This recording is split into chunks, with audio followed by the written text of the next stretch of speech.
अब बिहार में चुनाव नजदीक हैं, क्या कहेंगे? बिहार में किसकी सरकार बनेगी? क्या समीकरण है बिहार के लिए? जर्नलिस्ट महोदय, आप सबके चैनल को अभिनंदन करता हूं।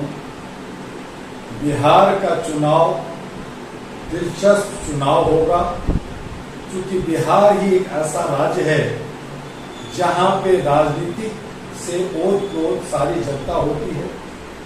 गरीब स्टेट जरूर कहें, लेकिन राजनीति के नाम पर इतना विकसित है कि भारत के किसी अन्य राज्य नहीं है।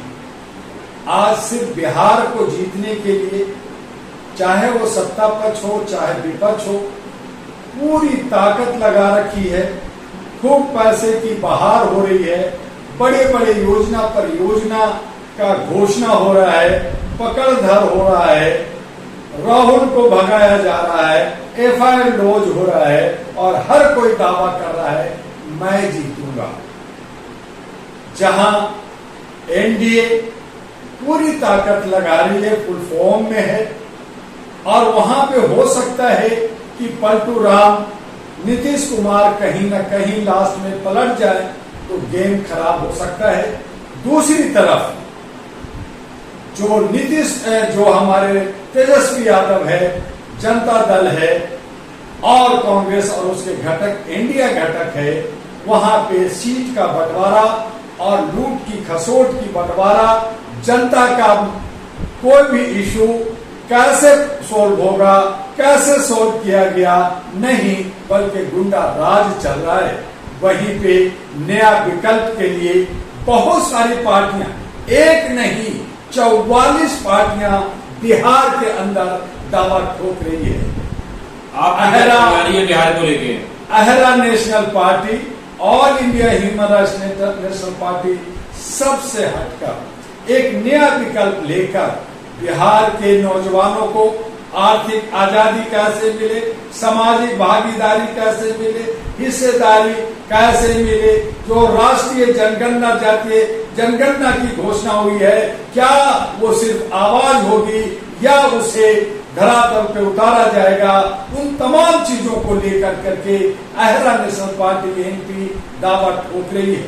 लेकिन बिहार के अंदर आज भी जब आप राजनीतिक से ओतप्रोत हैं और अगर आप आर्थिक रूप से टूटे हैं, तो वहां जात पात ऊंच नीच इतना ज्यादा हावी है कि लोगों को जो बहुजन है और खास करके अति पिछड़ा जो 38% है, उन्हें ज्ञान नहीं हो रहा, वो जाग नहीं रहे, और नतीजा है कि अब वो समीकरण बन रहा है, या तो बीजेपी की सरकार बनेगी या तेजस्वी की बनेगी।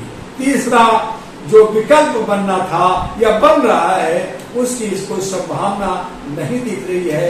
जो दिल्ली के अंदर हुआ कि सबने लड़ा, लेकिन नया विकल्प सामने नहीं आया, लोग जो है साथ नहीं दिया, नतीजा हुआ कि आम आदमी पार्टी हराया गया और बीजेपी जीत गया। कहीं ऐसा बिहार में ना हो जाए कि सब अपनी अपनी गोटी, अपना अपना शतरंज खेलते रह जाए और बीजेपी हिस्सा ले जाए, लूट के ले जाए और ये सब देखते रह जाएंगे। तो ये है बिहार की वस्तु स्थिति। सब अपनी अपनी आंकड़ा लगा रहे हैं, लेकिन देखिए जनता किधर जाती है, यानी ऊंट किस करवट बैठता है। किधर बैठेगा? आपको क्या लगता है, आपकी क्या तैयारी बिहार को लेके? देखिए, हमारा जनता को जागरूक करने का 40 वर्षों से एक all India human rights association, मानवीय मूल्यों पर लोगों को जागरूक करने का हम लोग पूरे बिहार में नहीं पूरे भारत में हम लोग काम किया, करोड़ों लोगों को जागा। 817 हमारे इस वक्त सेंटर काम कर रहे हैं। हम कोशिश कर रहे हैं कि लोग मानवता से ओतप्रोत हों, इंसानियत ह्यूमैनिटी को माने, जात पात से ऊपर उठें। हाँ, आप हक चाहते हैं, अधिकार चाहते हैं, आप जातीय समीकरण चाहते हैं, आप हिस्सेदारी भागीदारी चाहते हैं, तो एक ही विकल्प है कि एकता बना के रखना होगा। अनेकता के अंदर जो नफरत की बाजार है, उसे मिटाना होगा और शांति और सद्भाव के आधार पर बिहार एक इतिहास बना सकता है, बिहार विश्व गुरु बन सकता है। बिहार एक ऐसा राज्य है जहां अखंड भारत दिया था, 0 दिया था, ना जाने बहुत कुछ दिया है। भगवान भी दिया, गौतम बुद्ध भी दिया, राम और सीता भी दिया, लक्ष्मण और हमारा अर्जुन और वहां पे महावीर जैसे लोग दिया। न जाने कितने चाणक्य बना, राजनीतिक में आगे हुआ, पहला विश्वविद्यालय बना।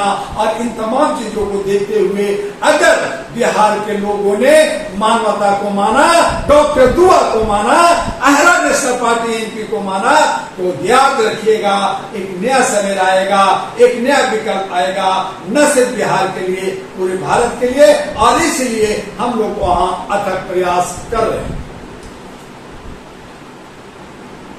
हो गया जी, 7 मिनट का हो गया।